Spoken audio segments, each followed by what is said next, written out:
Hello everyone, and welcome to a brand new Let's Play series. Today we are going to be playing Star Wars Jedi Academy. Simply because, of course, we are nearly up to the release of Last Jedi in theaters. I mean, depending on when I actually upload this, it could be very close, but we'll see. I'm notoriously terrible at getting this stuff out. But I'm not alone for this Star Wars journey. As you may have heard, I am here with my good friend Dizzy. Hello! Who I think it's probably been a while since we last did anything on YouTube together, but to be fair, I don't do much on YouTube now anyways, so... I didn't know what I could contribute to the box opening videos. Probably not much, maybe another hand. Indeed, yes. I could have done some funky camera work. Poor Raven Software, they're now relegated to working as extras on every Call of Duty game. I like how you toyed with the idea of doing Jedi Master difficulty and then naturally set it on Jedi. Look, this game is at its best when you're just having fun, you know, swinging a lightsaber around like a madman. And this is by far, in my opinion, the best lightsaber game we've ever gotten, but we'll get to lightsabers very shortly. I just wanted to show off a lot of the customization options. They are very nice.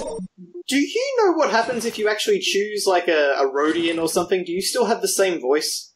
I think you get the same voice. Right. I think there's only a male-female divide. I'm not sure. Yeah, it's funny. With all the times I've played this game, I've never actually tried that. We will be going for a canon Jaden Core. Basically. Because he was in, like, 1 or 2 books during the Thong War, I think. So... human, male, and pretty boring. I experimented with a few things, and in the end I decided just to go pretty standard. Wait, where's the other torso? Which one? That one. The one you're mousing over. Yeah, that one. I can see it. Sometimes I go with that one, but I decided I'll just go simple and keep it canon. I tried to go different for the lightsaber, though. I tried to sort of experiment with the hilts, because this game has several very different and unique lightsaber hilts. It was very creative in terms of, like, customization and whatnot. We really haven't had this sort of customization in many Star Wars games. Well, like, I guess you'd buy it in Star Wars Battlefront 2, maybe, but... Yes. Yes. I decided to go for a hilt that I'd never used before, and a lightsaber color that I had never used before, so, So which one did you go for? I went for the Adept hilt with the orange lightsaber, because we'll get new lightsabers later. With that said, though, that lightsaber may not stick around for long. And of course, we have our lovely opening title crawl, which is, of course, instantly caught by YouTube as copyright, so I had to replace the music. Oh, of course. You realise what this is, my friend? I can't. 1 second. 10 years after the Battle of Endor, the Imperial Remnant continues to be driven back by the New Republic, forcing the Imperials to adopt increasingly desperate tactics in the ongoing struggle. Yes, but no, I've replaced the theme with Spaceballs. That's just incredible. Sorry, I was just listening to it. It works so well as well. It's so funny. But yeah, YouTube doesn't care about Spaceballs copyrights, so. Well, Spaceballs doesn't have the Disney dollars behind it. True, I doubt Mel Brooks is quite as aggressive. No. Jaden Core, a promising student from Coruscant, is en route to the Academy after achieving the impossible, creating a lightsaber without any formal Jedi training. It wasn't that difficult, to be fair. I mean, you just pressed a few buttons and cycled through the options. I am unprecedented, my friend. I am a real Jedi. It is kind of weird, though. Like, they never go into Jaden's backstory or, like, how he made a lightsaber or why that's so impressive. It's just like, it was impressive, so you got in, and you're special. Well, we'll get to it, but it's kind of overshadowed by the fact that Rosh could use the Force. Spoiler alert. Yeah, the midichlorians made a big mistake with him. That would be so great. Here he is. I'm Josh, by the way. That joke will make sense in about a minute. But I must admit, I didn't introduce myself, so... I'm gonna get one of those stupid training sabers. Welcome everyone to Rosh Pennon, the most annoying character in Star Wars canon, aside from Jar Jar Binks. Aren't you? I mean, Or Anakin. I'm not entirely sure who's more angsty. You know, I would take Anakin over Rosh, because at least Anakin gets some cool fight scenes. What's your name? This is true. I don't think Rosh's cat is cool fight scenes. Rosh, you just... Well, I mean, we'll get to all that stuff later, but... No, that's the only mention we ever get of Jaden making a lightsaber. He says, it's kind of a long story, but I found myself on... Oh, well, I guess we'll never bring that up again. Got to flash to a CGI cutscene. Indeed, a CGI cutscene which is way more artifacted than I remember on my old CRT monitor. Lovely Masasi Temple there. Because actually, this is back in the old canon, where everything was on Yavin. Well, everything Jedi related. Unfortunately, we had a little technical difficulty there, so I completely lost my train of thought. But anyway, of course, we have crash landed on Yavin 4, where Luke's Jedi Academy was, his classic Jedi Academy. And we're to see this mysterious Twi'lek woman who is red, so of course she's evil. Any red Twi'lek is always a Sith for whatever reason. Of course. My video's buffering.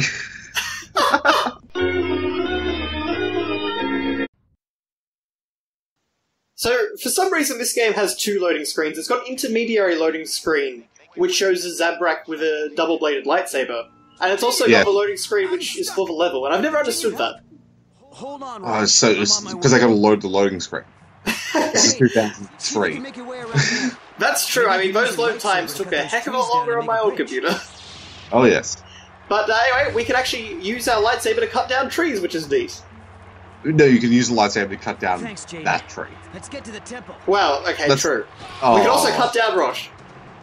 Beautiful. Let's just say that is not the last time you will be seeing Rosh Pennon die. Let's get to the temple. I feel like you're going to go dark side ending just for the sake of, because you have to. We'll see. We'll see on that. I'm still playing this game. I got this lovely glitch here. Now, you notice I lost a lot of health there. That was from Rosh shooting me.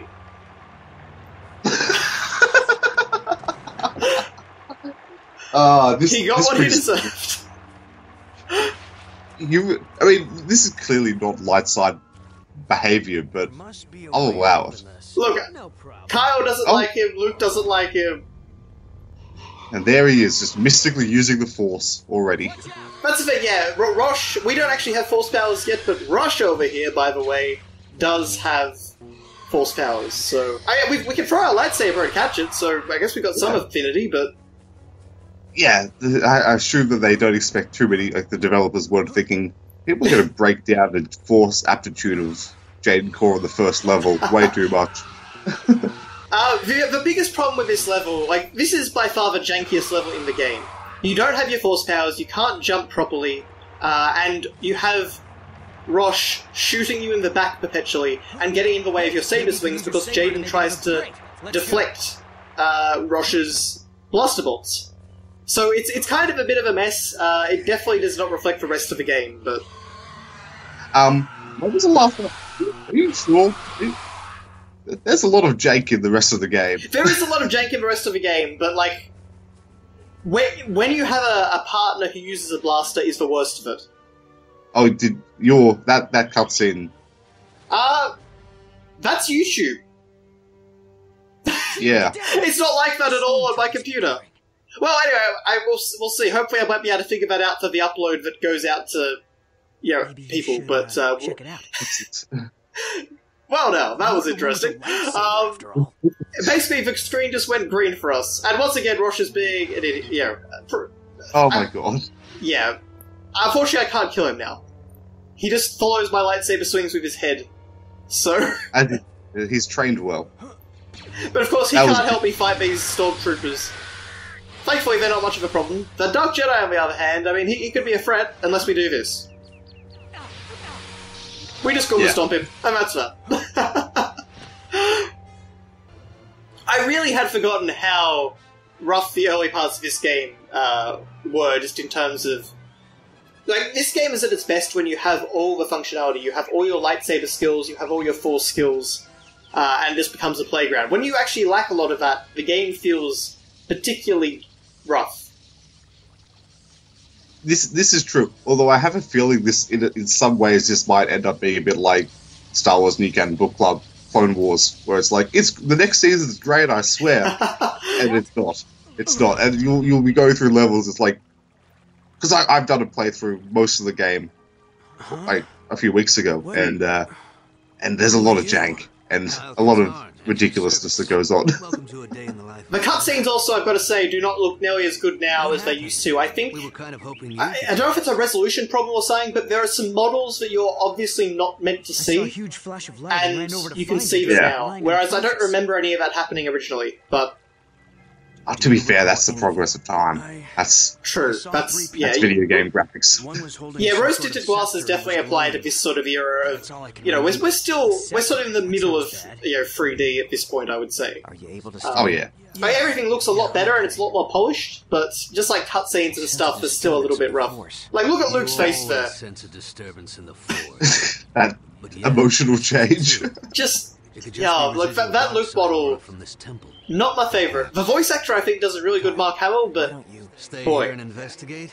I'd love to. But of course, never mind, Luke. We have Kyle Katarn here, who is essentially the video game poster boy for Star Wars. Everyone, follow me to the shuttle. Yes, he found the Death Star plans, didn't he? Originally, yes, he found the Death Star plans, and he defeated the Dark Jedi Jarek and found the Lost Valley of the Jedi. Did you he defeated one of the Imperial Remnant's biggest attacks with the Dark Jedi Dazan. It was almost too easy. He's done a fair bit, yeah. He's been around. Certainly he's been around. But, as I've said before in our sort of conversations, Kyle Katarn is really the one thing that I still, more than anything, want to see come back into new canon. At some point, anyway. Well, yeah, in some form. He won't come back in the original form, but... Well, he can't really steal the Death Star plans again, although I must admit one commenter on a Star Wars video we did point out that, by the way, Master Horn. I love Corran Horn. Yeah, that's the only reference to him in this game, but I'm glad they reference him. Oh, yeah. Although, if you look at his model, he's just a generic... Jedi. He has no custom model, obviously. Yeah, well, I mean, aside from the cover of iJedi, he really didn't have a look anyway. So he was described in the. He was described in the book, but he didn't have like a canon image so much. Your students are ready to get started. No, that's true. But I think he gets. I think if you spawn him in game, he has a dual green lightsaber, or a double-edged green lightsaber, whereas in canon he should have a single silver lightsaber. The fact that you can spawn him honestly makes me wonder if maybe he was going to be part of the game at one point. I'm sorry, I didn't mean to offend you. Yeah, I mean, who knows on that front, but this game, as I recall, came out only a year after Jedi Outcast, which was essentially the foundation of this game. And it added a lot of, like a full campaign, a lot of new multiplayer modes, new mechanics, new lightsaber features, because you could dual wield and you could use double-bladed lightsabers in this game. Pretty impressive stuff. Did Outcast have all the stances? Like the heavy, light, medium stances? I can't remember. I vaguely think it didn't. Yeah, so this game certainly added a lot of different features and functionality. I love the fact... Yes, well, I had to do that. I love the fact that the rain catches on your lightsaber. Yeah, exactly, and it has a... Oh. You guys probably may not be able to hear this over recording, but I love every time I kill Rosh, Kyle's response is to laugh. He goes... He doesn't say, "Stop that, Jaden." No, Stop he doesn't. That, there was another one when I had recording woes, because I recorded all of this, and unfortunately it didn't have any sound, so I had to record it all again. And Kyle said, "Oh, you've got to be kidding me," when I killed him. But I love this, the fact that you can actually, as it says, turn on your friends, and Kyle will actually start fighting you properly. Yeah, oh yeah. And it's just pretty cool that you can actually mess about with it. I wish it didn't cut you off, unless you killed them.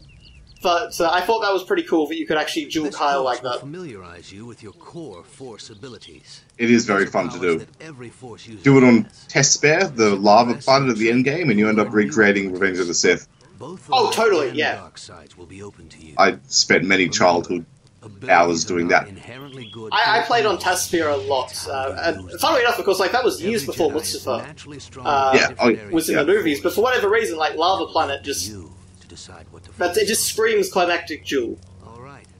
It does, especially because Kyle, if you summon Kyle as a proper NPC, he comes fully buffed with a ton of health, so you end up with an unbelievably awesome lightsaber fight. Yeah, Are like, you going up against the robot droids now? yes. Like, you mean the little, what are they called? The Luke Skywalker, Yeah. these things. Yeah. See, Luke Skywalker didn't have the foresight to throw his lightsaber and destroy them. He deflected the shots. You're like, look at that, kill them all. Look, poor Obi-Wan only had one of these, so, You did well too. you know, gotta show him some respect. Whereas in this case, you see, because I played this through once already, I knew that Rosh could beat you in the race of, destroying those droids. However, I thought you could actually beat him. However, no matter how fast you do that, he always wins. So, it was just one of those things I was trying to test out, and unfortunately it didn't quite pan out. So, my friend, what's your history with this game? Oh, I bought the boxed copy years ago because I always wanted Outcast but could never afford it, and then I saw Academy in the bargain bin about 2005 probably, and I played through it for many hours. I used to spend a lot of time just summoning and creating huge armies of stormtroopers and just cutting them down with my lightsaber. I was a pure good Jedi. The command console in this game is amazingly versatile. You can spawn in any NPC from the game. You can load any map. You can spawn any weapon or item. It's pretty crazy just how replayable and how much you can mess around with in this game. Because, much like you, I have spent ridiculous amounts of time playing this game. It is so easy just to go back to and just, swing a lightsaber around, spawn some interesting NPCs. I mean, especially with mods. Oh, yeah, absolutely. How many hours did you spend on the swoop level? The soup level? Swoop Sorry. the speeder bike level. Oh, yeah, that's, the fact that you have mounted combat on swoop bikes in this game. With a never-ending, spawning of enemies. That's, yes. Yeah, you needed to use your Force sense to... You're just cheating now. Showing off how good you are. I got really confused about that when I was a kid, because I had some sort of problem with my sense button, so it took me ages to figure out how to do it and what they wanted me to do. Of course, so now I just remember it permanently. Yeah. Well, I first thing I do is rebind the Force keys, because they're not bound properly. Why, most of them just aren't bound full stop. Yeah, no, they're is the not. thing. No. So, which I've always found a bit weird, but I guess it just depends on what you want to use. Yeah, there's enough spaces. It depends if you go light or dark. It's easy to... I always put the light side on F9 through 12 and dark side through 5 to 6, because I use dark side way more. That makes sense. I tend to put heal on H. See, heal's F10, but I just know how to spam that. Yeah, I mean, we'll get into heal, but heal is the way that you win this game. Yeah. So, as you guys may have noticed, or may not have, depending on how much you can hear from this, Rosh tried to kill us with a Jedi lightsaber training droid. If that droid was set to Luke's training regimen, Yes, he's a noble Jedi too. what were you thinking? It's just like, I'm so sorry. they really wrote Rosh with absolutely no redeemable features. He is just hateful. And it's, it is one of those things where it's just, everyone that has played this game hates Rosh. There's no, Rosh fan club as such, to my knowledge. And there's a reason he never appeared in a single book. Kyle. Sure thing. I always love him, the Jedi re-edited, Jedi Academy re-edited parody series. Right there, Kyle says, you know, Jaden, you have a right to be angry. And then he doesn't say anything else. I'm pretty sure Rosh does appear in Skyrim, though. Rosh does appear in Skyrim, and there was an amazing Redditor who went around Skyrim and murdered every single NPC that has that voice. Amazing. Amazing. Serious? But yeah, like, it's weird how obnoxious they make Rosh. I forgot just how obnoxious they was. Like, the fact that he leant on Kyle's shoulder earlier in the cutscene. It's bizarre.